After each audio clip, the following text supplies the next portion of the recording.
Don't make these mistakes if you're visiting Singapore. The first common mistake that tourists make when they visit Singapore is they underestimate the heat and humidity. This place is hot and humid all year round. There are no temperature differences in the seasons. Anytime you come, it's going to be really hot and humid. I've been outside for all of 15 minutes now, and I am quite moist from the sweat. You're going to want to wear easy wicking clothes, short sleeves, shorts. But here's another mistake. People think because Singapore is hot that you can wear these things everywhere. And actually, at some high-end restaurants in the city, you're gonna need to dress in long pants and a collared shirt. If you're going into temples, then you're gonna need to cover your shoulders and have maybe even pants that are at the knee or below the knee. Women might even need headscarves. So dress cool, and where you're going, check the dress code to see if you need to wear something a little bit more. Now, just 5 minutes later, on my way to Chinatown, my first rainstorm in Singapore. Singapore, it's hot and it's humid, and that means it rains a lot. Like every day, like multiple times a day.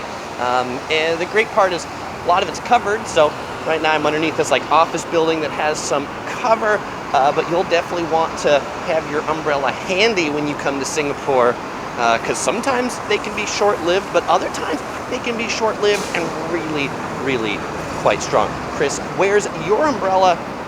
You know, it's back in the hotel room. That's a good place for it, but you can learn from my mistakes, I think. She had an umbrella. She was smart. And look, I can follow my own advice. It's the next day and there's another one of these thunderstorms again. I have my umbrella with me. Thank you, Chris, for writing, take your umbrella with you. And you should too. Mistake number 3 is people who come to Singapore and they skip the hawker centers because they don't eat street food. And street food in Singapore is on a whole different level than like anywhere else in the world. There are 100 of these hawker centers where the Singapore government brought the street vendors in to basically up their hygiene, survey them, inspect them, and so you can be sure that if you're eating street food in Singapore at a hawker center, that it's going to be clean, it's going to be hygienic, and overall it's going to be tasty. What it won't be is air conditioned, but it will be really good. Now, mistake number 4 is also hawker centers. It's sitting down at a table that looks empty, but it isn't. It isn't empty because it has a packet of Kleenex on it, or it has a water bottle on it, or it has an umbrella on it. And, you know, Singapore is a great honor-based rule society, and so the way that people often save a table is they'll take their water bottle and they'll just put it on the table. Or they'll take a packet of Kleenex and they'll put it on the table. And so if you see a table that is otherwise empty but just has a packet of Kleenex in the middle, that packet of Kleenex is not for you. That packet of Kleenex was someone else's that they're using to mark the table. Oh, and definitely don't make the mistake to come to a hawker center and don't bring your Kleenex or your tissue. These vendors do not provide you anything to wipe your mouth or wipe your face, wipe your mouth or wipe your face. And so if you want to do that, you need to bring some tissue yourself that you bought someplace, or you know, that you brought from the hotel. What I always like to do, I always like to bring a hand towel out from the hotels. Works good for this, but also works for wiping the sweat. I think I told you that before, didn't I? But it works well here in the hawker center too. Oh, and it's not just hawker centers that you need tissues for, by the way. Like even the food courts and high-end shopping malls, they don't give you anything to wipe yourself with. Even at the Singapore Zoo, if you want some tissue, you need to buy it from them, like $1 a packet. I mean, I really don't get it. Like, maybe coming from America, the land of like free-flowing napkins, that I just always expect them to be here. And so you might too, but now you won't, because you'll know, because you watch this video.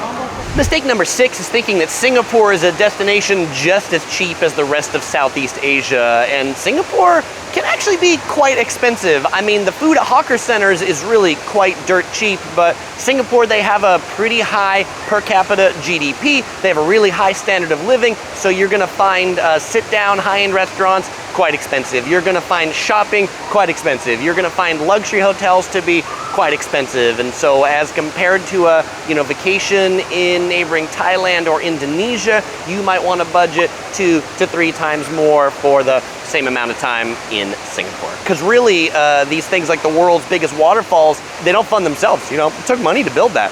Whose money? your money. Mistake number 7 is not paying attention to the plus after prices. If you see a plus after the price, it means this is the price before tax and before a service charge, typically on restaurant menus. This means you can expect to pay about 17% more for this meal, 7% tax, and a 10% roughly service charge. Mistake number 8 is when visitors don't familiarize themselves with the local laws before they visit Singapore. Singapore heavily enforces their laws, and many things are illegal here that are okay in other parts of the world. For example, spitting on the street, you can be fined. Jaywalking, not crossing at a crosswalk, you can be fined. Another mistake is only taking taxis or rideshare to get around. And they do this because when they come out of their hotel, there's friendly people to help them into a taxi. But the MRT or the subway, it's amazing. And frankly, in the city center, taking the MRT is often much faster than taking a taxi around because there's no stoplights for the subway, and the MRT is definitely cheaper. And if you're worried about being packed in like sardines into the trains, don't worry, it's not Tokyo, so nobody's pushing you onto the train here in Singapore. But one note about riding the MRT, no food or drink past the fare station gates. You know, they're really strict about this kind of stuff in Singapore, so save your drinks for outside of the MRT. Also, no durians are allowed on the MRT. Yes, that's the stinky, spiny fruit. Don't buy a durian and bring it on the MRT. It smells too much. That's illegal too. Don't make the mistake of standing on the wrong side of the escalator. In Singapore, the left side of the escalator is for standing. The right side is for walking. If you're ever confused which side it is, just look at all the other people, figure out what side they're standing on, and do the same. You'll have some people, particularly on the MRT, probably nudging you in the back to get through if you're standing on the right side. The mistake that often happens to me, and can definitely happen to other people with camera gear, is expecting to take your camera out of the hotel and use it right away outside. How can this be a mistake? Well, because it's so hot and humid here and the hotels are so air conditioned that when you come outside, the lenses fog up instantly. And so you got to come outside, you got to open it up for a bit, you got to let it adjust to the temperature and the humidity, and then you'll be ready to take some pictures. Mistake number 12 is thinking that people are related when they refer to others as uncle and auntie. And you know, they could be related, but chances are more often than not in Singapore, if somebody says Uncle Chris or Auntie OC girl, they're not related, and it's just a sign of respect. Typically, you would say that related to somebody older than you, to say you respect them, and it's all part of the charm of the Singaporean English known as Singlish.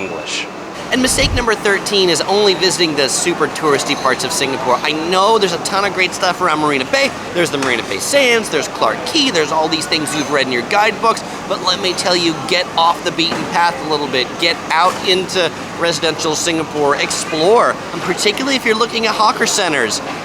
Newton Circus is probably the most famous because it was in Crazy Rich Asians. I think it's the least pleasurable to eat at, and I think it has some of the least delicious food. Some of the best hawker centers are the ones that were out in the residential neighborhoods. Tiong Bahru and the Old Airport Road Hawker Center are a couple of my favorites that you can check out. But you know what? Just explore, and as you're exploring, stop in and eat. You never know. You might find a hidden gem that you can blog about or make a video about. And do you know what the final mistake people make visiting Singapore? It's not watching more Yellow Productions videos to familiarize ourselves with this place before they visit. But you won't make that mistake because you're gonna watch more of my videos here and here. You'll also find links in the description. And as usual, I won't say goodbye because I'm gonna see you over there. Wait, why are you still here? Go, click it. Click it now. Don't make the mistake so many others have.